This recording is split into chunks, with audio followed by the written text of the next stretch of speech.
మారుతాయి. అంటే 3 ఏళ్ళు ఎవరైతే పూర్తి కాలం చేస్తారో కొన్ని ఎక్సెప్షనల్ కేసులు తప్ప దాదాపుగా మారుతాయి. అది మండల వ్యవస్థ కావచ్చు, జిల్లా వ్యవస్థ కావచ్చు, రాష్ట్రంలో కావచ్చు. 3 ఏళ్ళు మా కాల పరిమితి.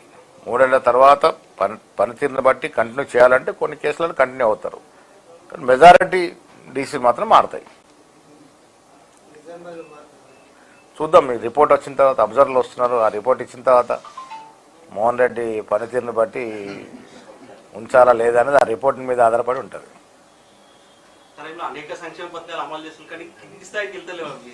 అది అక్కడ లోపము 2 విషయాలు దీంట్లో. ఒకటేమో మా కార్యకర్తలు కొంత శక్తివంతంగా పనిచేయట్లేదు. అంటే గవర్నమెంట్ వచ్చాం కాబట్టి రిలాక్స్ అవుతున్నారు. అసలు గవర్నమెంట్ వచ్చినాకనే పార్టీ యాక్టివిటీ ఎక్కువ ఉండాలి. రెండోది సోషల్ మీడియాలో చాలా దరిద్రంగా అబద్ధ ప్రచారం చేస్తూ ఉన్నారు. ఇప్పుడు బియ్యం ప్యాడీ ఉంది నిజామాబాద్, మేము కలెక్టర్ గారిని ఒక రివ్యూ పెట్టమని చెప్పినాము, అడిగినాము. కారణం ఏంటంటే ఇప్పుడు పోయిన పాలనతో చూసుకుంటే బేసిక్గా జరుగుతుంది ప్రొక్యూర్మెంట్. అయినా సోషల్ మీడియా ఏమొస్తుంది, మొత్తం ఏదో అన్యాయం జరుగుతున్నట్టు. కుప్పల మీద పడి ఆత్మహత్యలు చేసుకొని చనిపోయినటువంటి సందర్భాలు చూసాం మనం. ఇలా పరిస్థితి లేదు.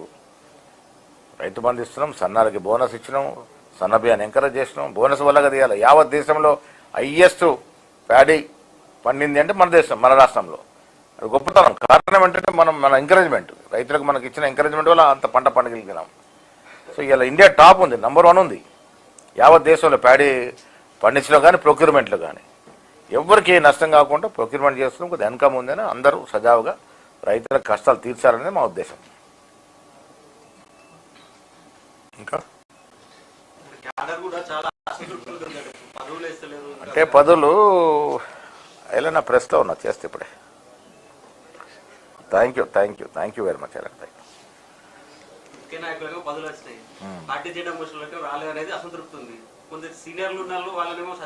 అంటే కొంత పార్టీ క్యాడర్ చేసినప్పుడు మా కడుగు గంగాధర్కి వచ్చినా, మోహన్ రెడ్డికి వచ్చినా, తాయాబిన్ అమ్దానికి వచ్చినా, వేణుకి వచ్చినా ఏళ్ల తరబడి పనిచేసిన కదా వీళ్ళు పార్టీ కొరకు.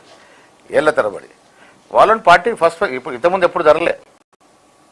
జిల్లా కాంగ్రెస్ కమిటీ అధ్యక్షులకి బోర్డ్స్, కార్పొరేషన్ చైర్మన్ చేయడం అనేది ఎప్పుడు జరగలే. Frontal organisation youth Congress, NSUI ప్రెసిడెంట్కి ఎమ్మెల్సీ ఇచ్చినాం, సేవాదలు మహిళా కాంగ్రెస్కి అసెంబ్లీ సీట్ ఇచ్చినాం. సో ఇట్లా చెప్పుతూ అన్ని ఫ్రంటల్ ఆర్గనైజేషన్స్కు జిల్లా కాంగ్రెస్ కమిటీలకు పోస్టులు జరిగింది. కొంత బోర్డ్స్ డైరెక్ట్లు కొంత ఆలస్యమైంది, దానివల్ల కొంత ఇబ్బంది ఉంది. అది కూడా ఈ మే మాసంలో కంప్లీట్ చేసే ప్రయత్నం చేస్తూ ఉన్నాము. ఇంకా కొంతమంది పనిచేసి అవకాశాలు రాని వాళ్ళు ఉన్నారు, వాళ్ళకు కూడా ఈ దశలో వస్తాయి.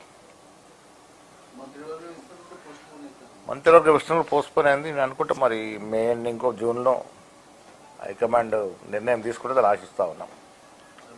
రకరకాల సమీకరణల వల్ల అది ఆగుతూ వస్తూ ఉంది. ఆశావాళ్ళు ఎక్కున్నారు, సీట్లు తక్కువ ఉన్నాయి కాబట్టి కొంత ఇబ్బంది ఉన్నది. కానీ ఈ మేలో కానీ జూన్లో కానీ అంటే వీలైనంత త్వరగా అవుతాను ఆశిస్తూ ఉన్నాం. మనం చూడాలి సమీకరణ ఎట్లా పనిచేస్తాం. అంటే మంత్రివర్గం అనేది ముఖ్యమంత్రి గారు తీసుకోవాల్సిన నిర్ణయం. గతంలో ఒకసారి మనం మాట్లాడితే మంత్రివర్గం రేపైనా వేసింది నిజామాబాద్. అసలు మనకు సంబంధించిన సబ్జెక్ట్ కాదు అది. మన సలహాలు అడుగుతారు మాత్రమే. నిర్ణయం తీసుకోవాల్సింది హైకమాండ్, ముఖ్యమంత్రి గారు. మన సలహా అడిగినప్పుడు సలహా ఇచ్చాం, ఢిల్లీ పిలిచారు, మన సలహాలు తీసుకున్నాం, మన సలహాలు చెప్పొచ్చాం. అవి ఎప్పుడు ఇంప్లిమెంట్ అవుతుందో చూడాలి. వీళ్ళంత త్వరగా కావాలని కోరుకుంటా ఉన్నాం.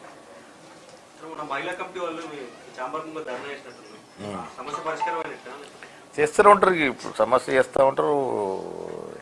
ఎవరు సమస్య వచ్చినా వాళ్ళు ధర్నాలు చేస్తారు. కాంగ్రెస్ పార్టీ పెద్ద పార్టీ కదా, ప్రజాస్వామ్యం ఎక్కువ.